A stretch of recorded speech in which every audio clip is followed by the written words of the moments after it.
अध्यात्म में ज्ञाता दृष्टा की बात कहते हैं। ज्ञाता दृष्टा की बात यानी कि जो चीज होने वाला है उसे आप केवल देख पा रहे हैं, आप कर नहीं रहे, इस अवस्था को ज्ञाता दृष्टा कहते हैं।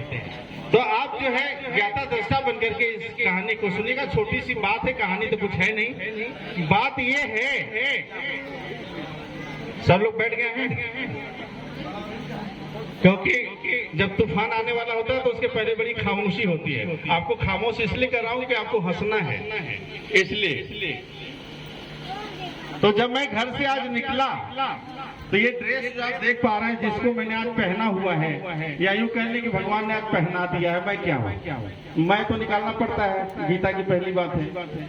तो अगर भगवान ने ये ड्रेस मुझे आज पहनने के लिए प्रेरित कर दिया तो पिछले 6 दिनों में ये ड्रेस आपने तो नहीं देखा होगा, मेरा नहीं देखा ना। और आज बहुत सारे लोगों को पहचानने में भी दिक्कत हुई मुझे। मैं देख रहा था कि पहचान रही थी कि वही है कि कोई और है। तो इस अवस्था में आज मुझे भगवान ने यहाँ भेज दिया इस वस्त्र में। लेकिन क्या विशेष घटना है? वस्त्र तो पहन लिया तो वस्त्र की तारीफ करने के लिए व्यासपीठ तो बनी नहीं है। लेकिन इसके पीछे जो रहस्य है कि जब मैं घर से निकला और निकलने के बाद लगभग 1 किलोमीटर आएंगे। आपसे तो चंद्रवती से मैंने चर्चा किया था कि मैं अपना पर्स घर पे भूल गया। क्या भूल गया? पर्स। अब मैं 2 किलोमीटर आगे गया था। अब अचानक से आदमी का अगर मोबाइल और पर्स 2 चीज अगर छूट जाए तो उसको परिवार वालों की चिंता नहीं रहती, ये दोनों मिलना चाहिए पहले, मोबाइल या पर्स। तो वैसे ही झटका मुझे भी लगा, हालांकि थोड़ा मैं मेंटेन करके रहता हूँ, है ना। तो पर्स जब नहीं था तो मुझे लगा कि जाके वापस ले लूं। पैसे जरूरत पड़ जाएगी, कब जरूरत पड़ सकती है, तो पैसे रहने चाहिए पास। फिर अचानक से मैं निकला, मेरी गाड़ी पीछे को नहीं मुड़ी, आगे कोई आ रही थी। ये गाड़ी वापस जाके पर्स लेने को तैयार नहीं थी, इसलिए मैं आगे बढ़ता रहा। तो मेरे मन में विचार आया। फिर मैंने अपने आप को शीशे में देखा जब गाड़ी चला रहा था, तो मैंने देखा ये वस्त्र। तो हमने कहा कि आज अगर मैं मुंह से कुछ न बोलूं तो मुझे लोग बहुत बड़ा महात्मा समझेंगे। अब बोल दूंगा तो पोल खुल जाएगी। तो जब तक न बोलूं तब तक मैं बड़ा महात्मा हूं। अब जो है महात्मा की फीलिंग आई, फिर ये याद आया क्या कि जब इंसान और फकीर, एक फकीर का वस्त्र जब धारण करता है तो उस वस्त्र में भी इतना पावर हो जाता है बिना साधना के कि भगवान आपको बिना कुछ दिए वापस मैदान में उतार देता है। कहता जाओ, चिंता मत कर, हम तुम्हारे पास खड़े। क्यों पैसे की चिंता करता? जहां जाएगा वही पैसा बरसेगा। ये इस वस्त्र के पीछे ये मैसेज है कि पर्स छूट गया तो पर्स वापस जाके लोगे या आगे बढ़ जाओगे हमारे ऊपर भरोसा करके। तो ये जो गाड़ी है मेरी आगे ही बढ़ गई, पीछे मुड़ी नहीं। एक संत का जीवन ऐसा होता है कि वो किसी बात की चिंता ही नहीं करता कि उसके पास क्या है और क्या नहीं है। जो होना होगा वो प्रकट हो के रहेगा। यही सबसे बड़ा विश्वास होता है परमात्मा के ऊपर। और कहते हैं कि परमात्मा का दूसरा नाम विश्वास है। ये मानते हैं आप? सब लोग मानते हैं इस बात को? हैं? आप बोलेंगे नहीं? इतनी गंभीर बात हो गई कि आप बोलेंगे नहीं तो हम भी बंद हो जाते हैं। तो बोलिए, समझ गया सारे लोग? अब इतनी सी बात समझने के लिए भागवत करवानी पड़ती है भगवान को आप लोगों से। इतनी सी बात समझने के लिए भागवत होती है।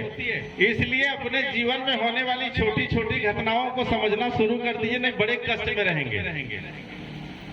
बस यही देखिए कि जो हो रहा है उसको मैं देख रहा हूँ, करने का भाव बस यही लाना होता है। इसका मतलब नहीं, बड़ा बारीक है। लोग कहते हैं जब भगवान ने कहा है कि कर्म की फल की इच्छा मत करो, कर्म करते रहो, फिर हम कर्म क्यों करें? आप बोले कि कुछ नहीं करोगे, भगवान को जो करना होगा वो करेंगे, तो बोले अब कुछ नहीं करेंगे, भगवान करेंगे, तो हम बैठ जाते हैं। तो इस चक्कर में भी लोग सो जाते हैं कि चलो कुछ करने नहीं, भगवान जो देना होगा दे देगा, नौकरी घर पे दे देगा। लेकिन ऐसा नहीं है। आपको करना तो आप ही के शरीर से होता है, क्योंकि कहते हैं कि परमात्मा कण में अगर विराजता है तो आपके अंदर भी है वो, और वो कर्म करता है। आपको केवल देखना होता है। जो मन और बुद्धि लगा करके भटकते हैं आप उसी को केंद्रित कर दीजिए कि ये जो मेरी शरीर कर रही है ये वही परमात्मा करवा रहा है, यही परमात्मा हमारे अंदर है। इस दिन जब महसूस कर लेंगे तो सुख और दुख के दोनों प्रभाव से आप उठ जाएंगे, उबर जाएंगे। इस बात को लगा लो ठाना।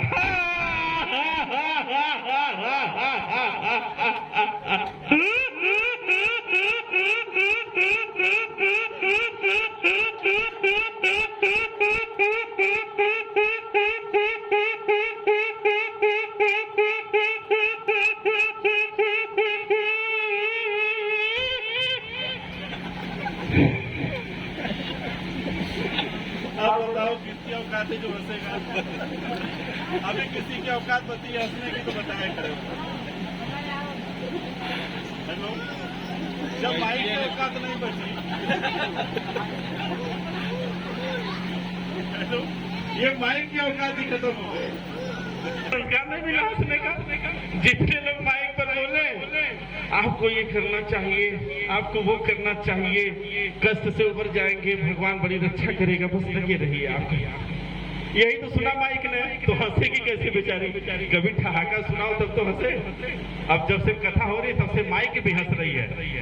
माइक पहले दिन बहुत खराब थी, उसके अगले दिन थोड़ी सी अच्छी हो गई, उसके अगले दिन थोड़ी सी अच्छी हो गई, उसके अगले दिन फिर डाउन फॉल मारा, उसके बाद फिर सुधरी, आज थोड़ा बैलेंस की है।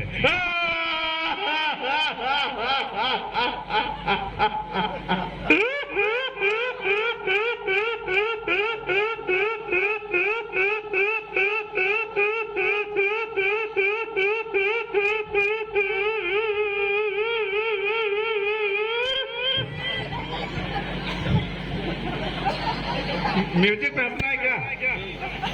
एक बार सर म्यूजिक पे 1 मिनट के लिए बस ट्राई करते हैं।